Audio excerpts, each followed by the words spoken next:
Dios ang iyang kinabuhi, nagpasabot nga moalagad gyud siya diha sa Ginoo. Diba? Para nga, nanong patay man ko sa kinabuhi. Diha namatay ang tao, patay ang tao, diha sa pagtuo sa espiritual. Buhi lagi, siya lawas, pero diha sa espiritual patay. Ano ito ang pumalandungan karon? Ang mensahe sa Dios karon nga kabuntagon. Dulay mga pulutan ha. Nga unsay buot pasabot anang patay. Dulay mga pagpasabot. Ya dulay mga katibo ni mga katubagan buot pasabot nga diya sa imong sa ilahang pagkamatay diya ay kay nahimulag sila gikan sa Dios. Ini kung nahimulag ka sa Dios, buhi to lang imong lawas, pero diha sa imong espiritual patay kay ngano man nahimulag man ka gikan sa presensya sa Ginoo. Wala nga, doon ay mga ang imong kalabong espiritu luwas nun himulang diya sa Ginoo. Matod pa diya sa Genesis Kapitulo 2, versikulo 16 hangtod sa 17. Mingon na bulong sa Dios atong sundot sa 15. Unya gibutan sa Ginoo ang Dios ang tao sa tanaman sa idin. Aron maoy magatiman o magbantay nini. Ang verse 16, giingnan niya ang tao. Kasi nag-ingon na ni ang Dios.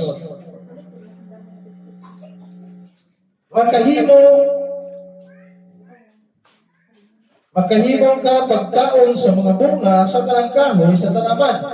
Gawas sa kahoy nga naghatag sa kahibalo unsay maayo ug unsay dautan. Kung mukaon kanini niya ng adlaw mamatay ka gayon. So, unsa nga rason? Ganon ang tao nahimulag diha sa presensya sa Ginoo. Tungod sa pagsupag, balaod sa Ginoo nga gipahimangno gipasidaan sa Dios ngadto sa tao. Kuno sa kinabuhi nila Adan, nga sa dihang gibutan sila sa tanaman sa igid, adunay gipahimangno gipasidaan sa Dios ngadto kanila. Isip nga magbalantay diha sa tanaman sa igid. Unsay gisulti sa Ginoo? Makahimo kamo sa pagkaon sa tanang bunga sa matang sa kahoy. Gawas lamang sa kahoy nga naghatag og kahibalo unsay maayo ug unsay dautan. Nga di nag-ingon ang Dios ngadto sa mga sa tao kang Adan nga dili gyud angay ipagaon. Pero sa dihang unsay panghitabo sa ilang kinabuhi, mingon ang Dios, kung mukaon kamo ni anak, mamatay ka karong adlaw. Diha ba si Adan o si Iba? Mamatay? Wala. Silang lawas nun? Wala. Unsay nakamatay sa ilang diha sa ilang espiritual nun. Sa ilang espiritual. O ni karon kadin ang tao buhi sa lawas pero diha sa espiritual patay sila. Ikaw man kaya doon ay pagsupak sa Diyos. Ining pagsimba Usa na ang tao nga di uduol dili mosimba sa Ginoo, usa na siya sa pagsupak. Kita isugo ta sa pagsimba diha sa Ginoo. Parang gi-enjoy nila ang ilang kinabuhi. Pero lagi ang dagang pumutana, patay sila diya sa espiritual. Sa espiritual.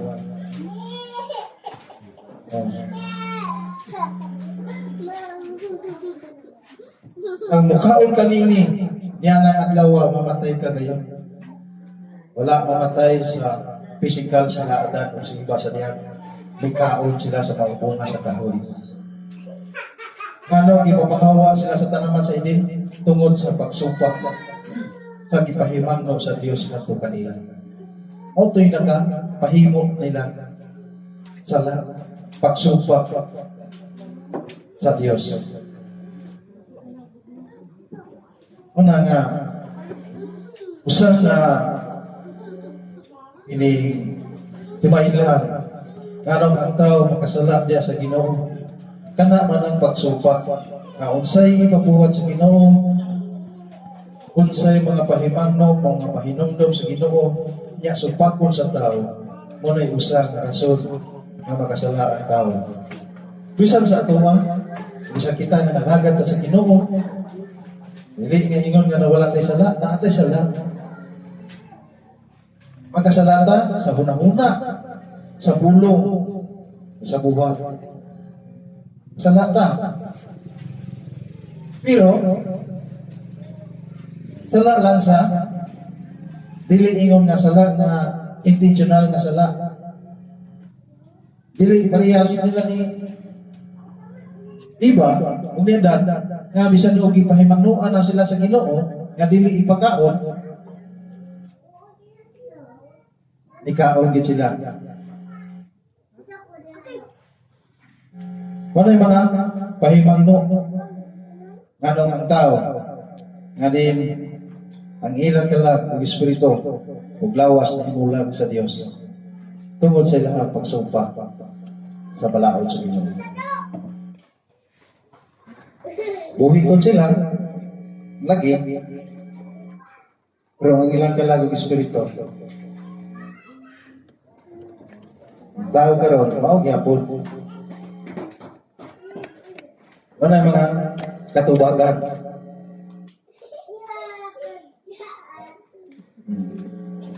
Ikatulad, unsa may hinungdan sa akong pagkabatay, sa akong nag-iingon tungod sa mga kalapasan o sala nga nahimo. Kalapasan nga dili pagsunod sa Ginoo. Sala ko sa pagsupak sa balaod sa Ginoo.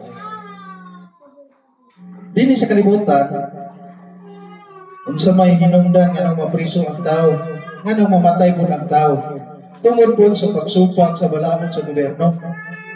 Kung unsa po'y ginadili, mao po ang gamit. Nga din ang gobyerno, nga din ang ilang balaod,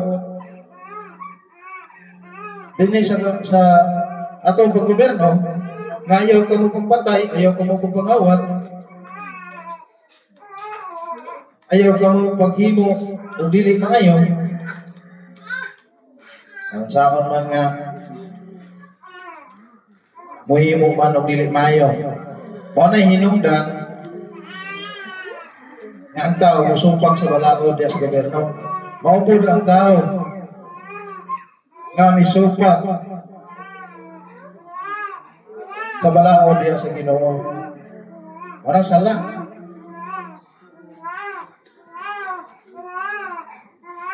Kining dili pagtuman.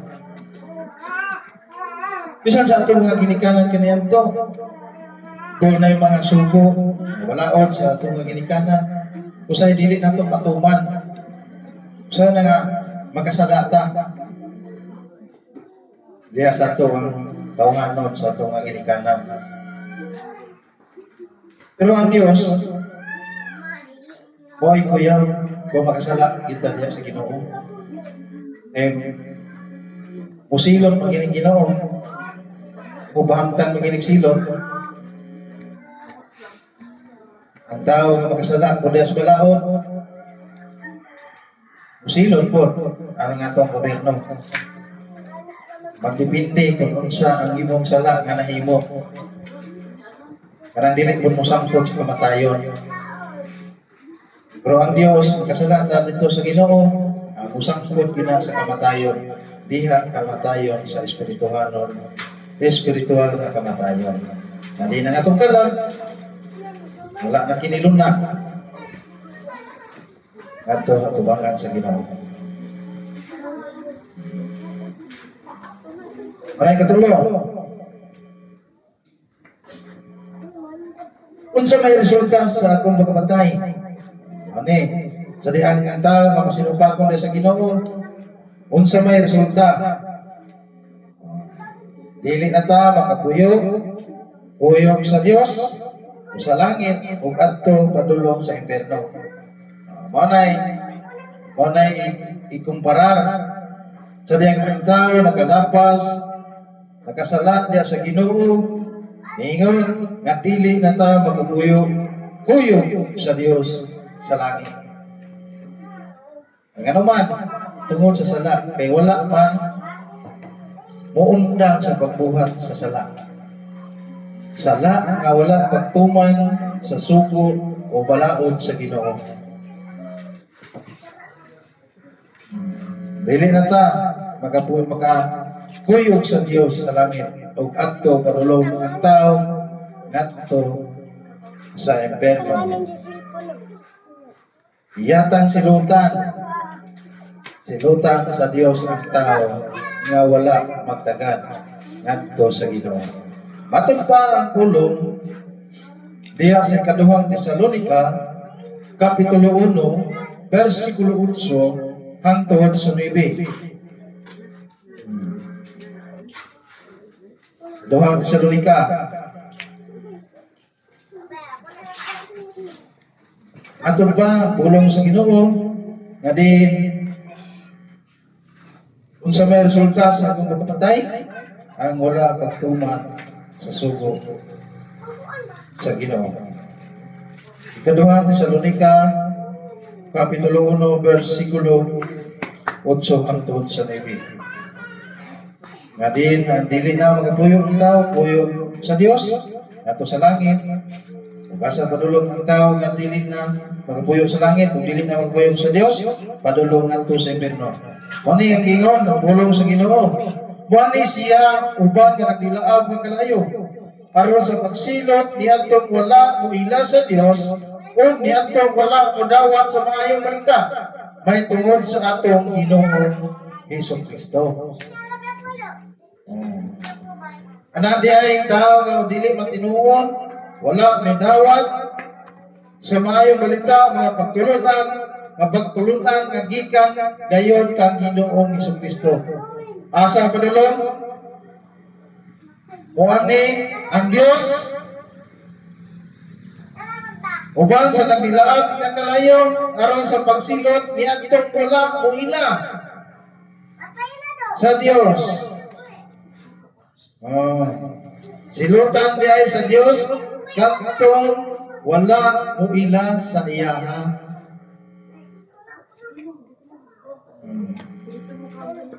O niadtong wala mudawat sa maayong balita. Unsa may maayong balita? Maayong balita nga kini mao ang Biblia, pulong sa Ginoo. Kung walay pagdawat, mahiyagom sa maong silot nga isilot sa Dios ngadto sa mga tao. Napasalamatan natong Dios sa atong kinabuhi. Ani usanta ni ana nga wala gyud ta mo apin ngadto sa tao nga wala moila sa Ginoo. Pasalamatan nato ang Dios kay kita midawat miila sa Ginoo, midawat sa maayong balita mao kini ang pulong sa Ginoo. Maayong balita may tungod sa atong Ginoong Hesus. Ya, unsa pa?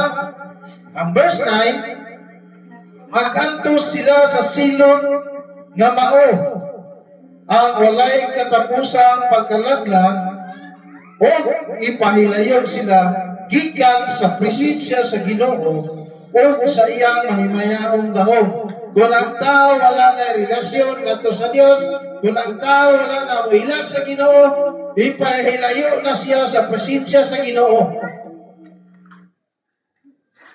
Mao na'y pinakakuyaw sa tao.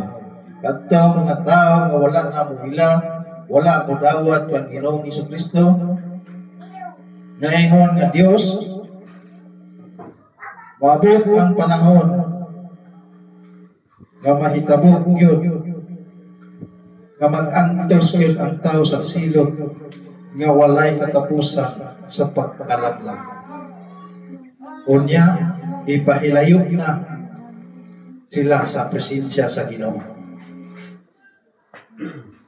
Maunay kahimtang sa tao, ug sa dihang ang tao, wala mo tuo, wala mo dawat sa maayong balita. Labaw sa tanan, wala mo dawat ka Ginoong Hesukristo. Nagkaroon, dili unta paabuton sa tao nga mahilayo sila sa presensya sa Ginoo. Mauni ang resulta sa pagpatay sa tao. Dili na mga puyo. Tuyog sa Ginoo, tuyog sa Dios. Ngano man, wala man mo ila. Ano nga mo ipahilayo na sila sa presensya sa Ginoo. Mag-amto sila.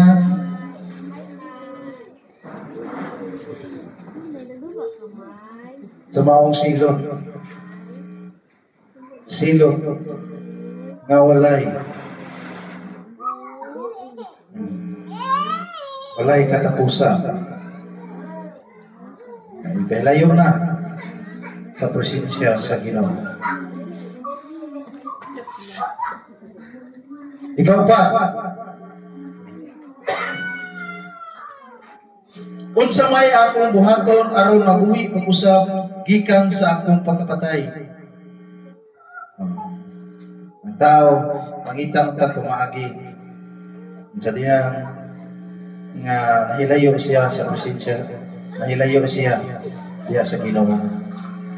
Unsa may akong buhaton aron mabuhi pag-usab gikan sa akong pagkapatay. Adunay ang pulong sa Ginoo, ang pulong sa Dios tuwi si Jesus Christ nga siya nagpakamatay sa cross, bayad sa imong sala ug sa atong sala. Atuan ning tuwan, wato na to. Sa diyang ang tao makasala o puduol na diya sa presensya sa Ginoo. Matod ba ang Episo Kapitulo 2, versikulo 5 hangtod sa 6. Episo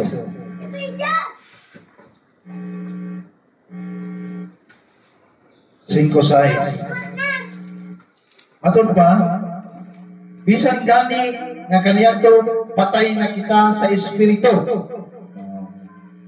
Kaniadto wala tay Dios basta atong kinabuhi. Atong espiritu patay diya sa pagtuo. Ug tungod sa atong pagkadautan, gibanaw kita niya uban ng Kristo. Naluwas kamo tungod sa grasya sa Dios.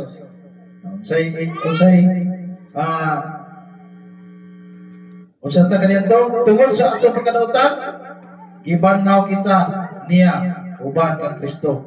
Meaning sa atong sala kaniadto, sa atong nahimo nga sala, sa dihang wala bata diha sa Ginoo, sa dihang nagpakamatay si Kristo Jesus sa ibabaw sa cross, sa iyahang pagkamatay nabanaw siya, o dito nakaangkon ta sa mahong kaluwasan, o naangkon nato nga kita gihimo na sa Dios nga wala natay sa iya sa tungod sa iyang pagkabanhaw. Oh, bisan kani ato patay na kita sa espiritu tungod sa ato pagkalautan. Unya unsay gibuhat ni Kristo Jesus, gibanhaw kita niya uban kang Kristo. Naluwas kamo tungod sa grasya sa Dios. Gibanhaw kita niya uban kang Kristo aron maghari uban kaniya dito sa kalangitan. Palakpakan nato ang Dios. Yana. Kay sa dihan wala pa tay Kristo, wala pa tay Ginoo sa atong kinabuhi tungod sa atong kadautan. Usata ni ana nga gibanhaw ta. Uban ta sa pagkabanhaw ni Kristo. Naangko nato ang kaluwasan pinaagi sa grasya nga gihatag sa Dios nganhi kanato. Yang gibanhaw kita niya uban ni Kristo aron maghari uban kaniya dito sa kalangitan. Una nga ang tao nga aduna ni Kristo, aduna ni Dios sa iyang kinabuhi, dili na gina mahilayo diha sa presensya sa Ginoo.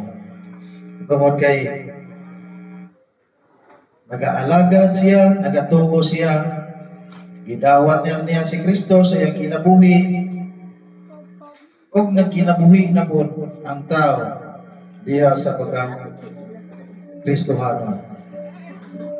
Nagkinabuhi na po ang tao, subay po sa pagbubuton diha sa Ginoo. Lang, so pa,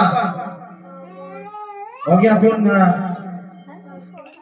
Episo 12 ug 13. Matod ba kaniadto nahimulang kamo kang Kristo kay mga langyaw man kamo ug dili sakop sa katawhan nga pinili sa Dios. Wala kamoy bahin sa kasabutan nga pinasikat sa maong saad sa Dios ngadto sa iyang katawhan. Nagkinabuhi kamo niini kalibutan na nga walay paglaom ug walay Dios. Sa diha nga atong kinabuhi nga nahimulang kita ni kang Kristo nya usa pa mga langyaw man kamo ug dili sakop sa katawhan nga pinili sa Ginoo. Kita diha kaniadto layo dito sa presensya sa Ginoo. Kaya nga naman, ganong nahilayo ang tao diha sa presensya sa Ginoo. Kaya kita nahimula man. Ya, dili kita katawhan nga pinili sa Dios.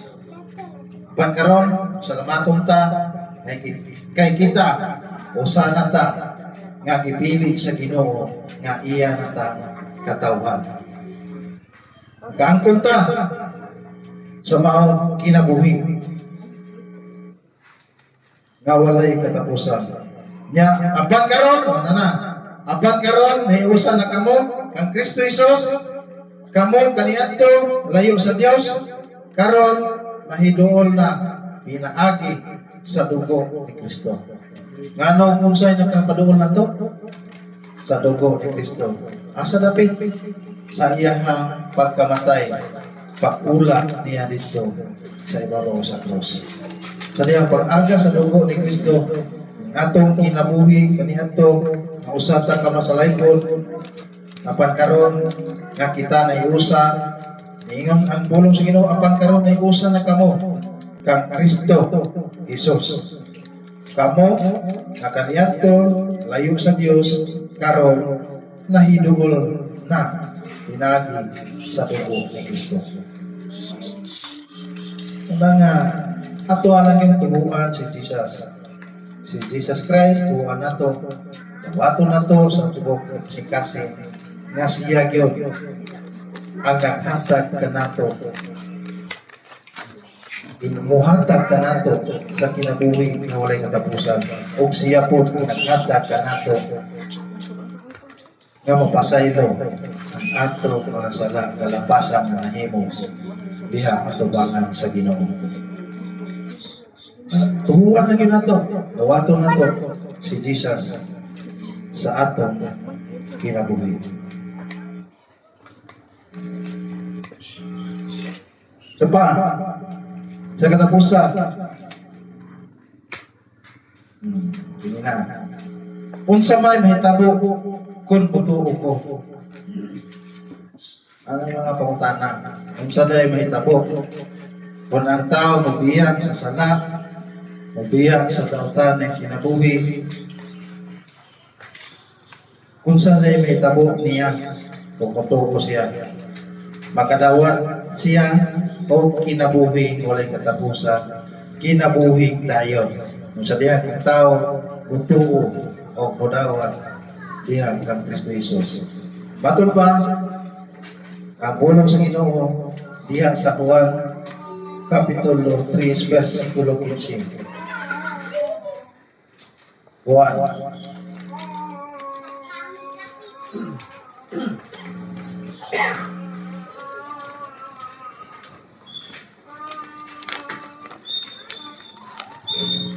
Tres 15.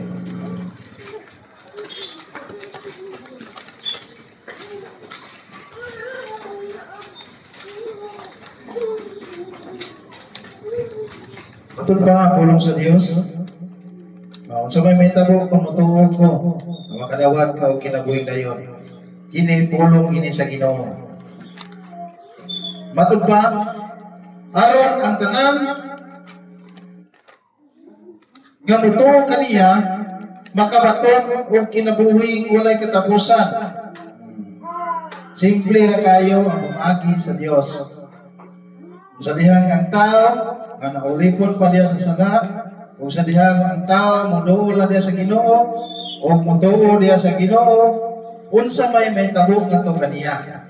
Matod pa sa atong ibasa sa Juan Kapitulo 3 versikulo 15, aron ang tanan nga motuo kaniya makabaton og kinabuhi walay katapusan. Anaa lang yun ang pagtuo. Simple na. Nangita kumagi ang Dios aron ang tao muduol yun diya sa yahan. Dili lisod abamagi sa Ginoo aron makaangkon ang tao sa kaluwasan, aron makaangkon ang tao sa kinabuhi nga walay katapusan. Sa diyang anaa pa siya sa nakinabuhi kaniadto sa sala. Una nga, kung ang tao muduol ang gyud sa Ginoo, paring nga mga pangutana, unsay mahitabo kung mutuon ko. Kaya mudawat ka. Mudawat ang tao sa mga pagtulunan na pulong sa Ginoo. Nang niingon nga, makadawat ka o kinabuhing dayon. Kinsa may dili malipay, anak. Basta seryoso lang yun. Ang atong pangalagad, ang atong pagtuo, pagdawat kay Jesus. Kaangkon kita. Kinabuhi walay katapusan. Makabaton kita sa kinabuhi nga walay katapusan. Nga gisaad sa Dios sa matag usa kanato. Kung kita kaniadto walang kita motuo sa Ginoo, pabilin nga patay ang ato ang espirituhanon. Buhi to na itong lawas, pero atong kalag patay. Apan karon kay may biya, may bulak naman ta sa kinabuhi kaniadto diha sa sala. Mituon naman ka, mituon na ta, midawat na ta. Muna yung atong mga pangutana, unsahin na mahitabo. Kita na nadaghan ang mga pangutana sa atong kahimta sa kinabuhi kaniadto. Muna nga, so diha, mituon ko, midawat ko, diha kay Kristo, kang Kristo Jesus, paano nga makaangkon ta? Maangkon na to. Ang saad sa Dios, matagusan ka na to, aron ang tanan, dili lang kay ako ang isang aral na ni, kundili kitang tanan nga midawat o mituo kang Kristo Jesus. Dili lang kay ako. Ang tanan nga motuo kaniya magabaton sa kinabuhi walay katapusan. Ang atong tiwason sa verse 16, kay gihugma pag-ayo sa Dios sa kalibutan, ug tungod nini gihatag niya ang iyang bugtong anak aron ang tanan nga motuo kaniya dili malaglag kundi dili makabaton hinuon sa kinabuhi walay katapusan.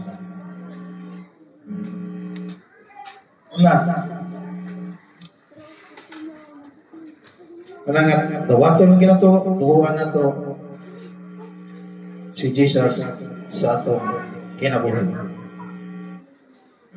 Ang 14, ang uwang gyapon, John 14:16.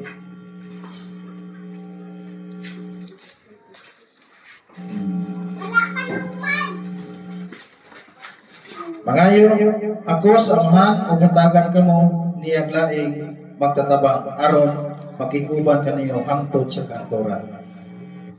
Di ta mo angay anak, di ta mo angay anak. Nga mga pangayo kita kanto sa amahan, ngayon ang bulong sa Ginoo ug hatagan kamo og laing magtatabang aron makiguban kaninyo hangtod sa kantoran. Kinsay makiguban nato hangtod sa kantoran? Si Jesus Christ. Si Jesus Christ ay kauban nato.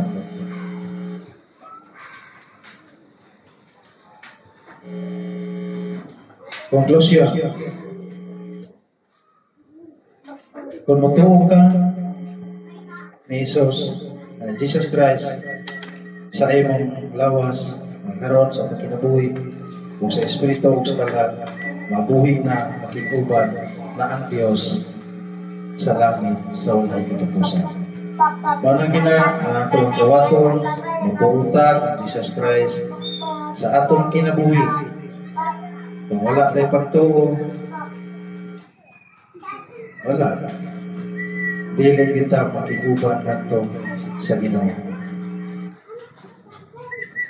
Ang dawato nato, tuhuan nato, si Jesus Christ maugyod ang buhatag ka nato sa kinabuhi walay katapusan nga iyahang bisaan ngadto sa mga tao nga madinawaton matinuon ngadto kaniya. Matindog ta? Kalay suhon, iningatak na sa kalitagon sa kotor. Ang pulong sa Ginoo sa diha adunay mga pahinumdom, mga pahinumdom sa matagusan nato sa atong kinabuhi. Sa diha ang tao layo pa sa presensya sa Ginoo, wala pa'y Kristo sa ilang kinabuhi, wala pa'y Diyos sa ilang kinabuhi. Nahimulag sila diha sa Ginoo. Nagapasalamatan na to ang Diyos sa matagusan na nato kay usatan niya nga naablihan ang atong kasing-kasing una sa rabutan nga may duol ta, may alagad ta diha sa Ginoo. Atong katahon na imo ang himaya atong kumanan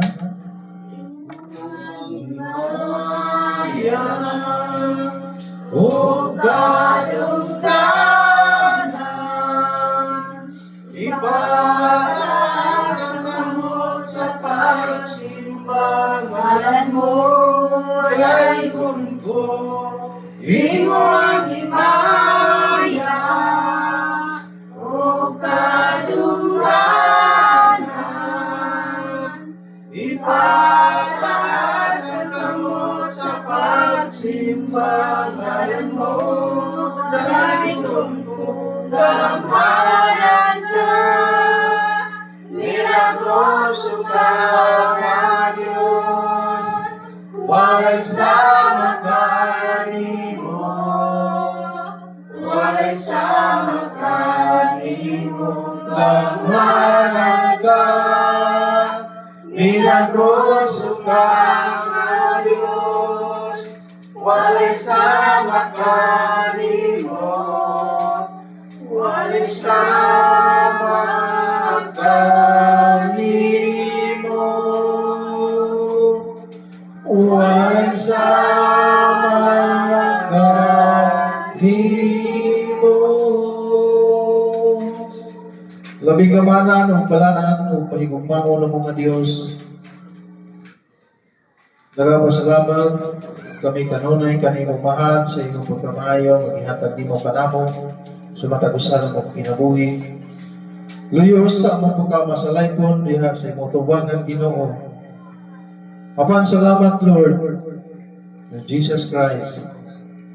Adiin mao'y nagahatag kanamo sa mga kapasayloan sa among mga sala. Adiin siya o Diyos nagpakamatay dito lubong sa krus bukti bayad sa mga kalapasan sala nga among nahimo, nga among naangkon kaniadto Dios. Salamat Ginoo.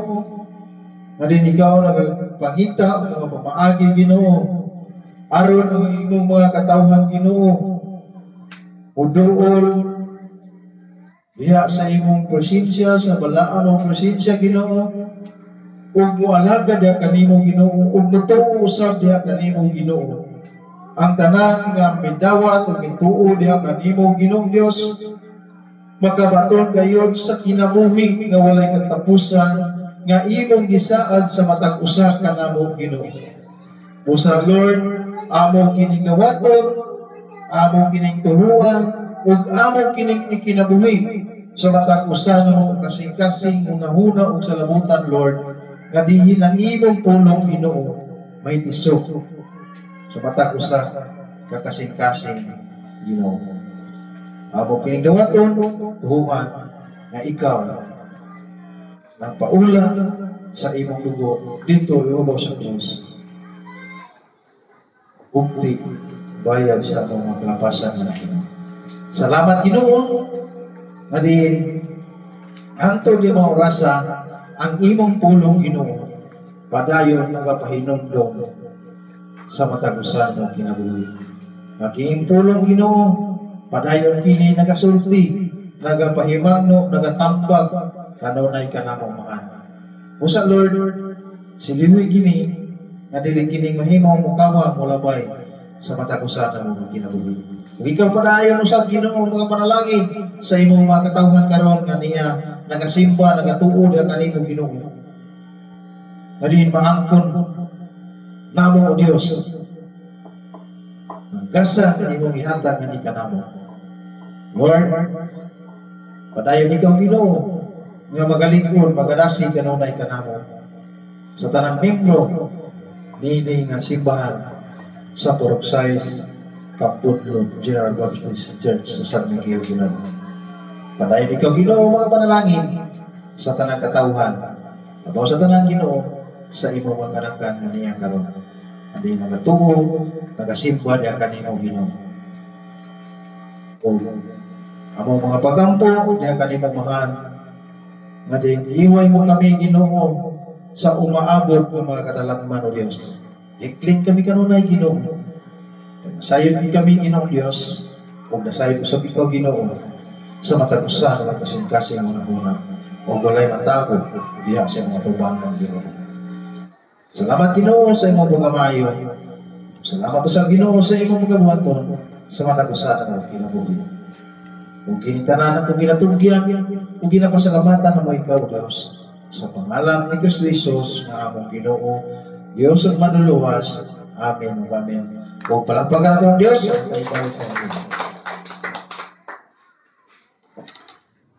Hindi na ito mo pang-record.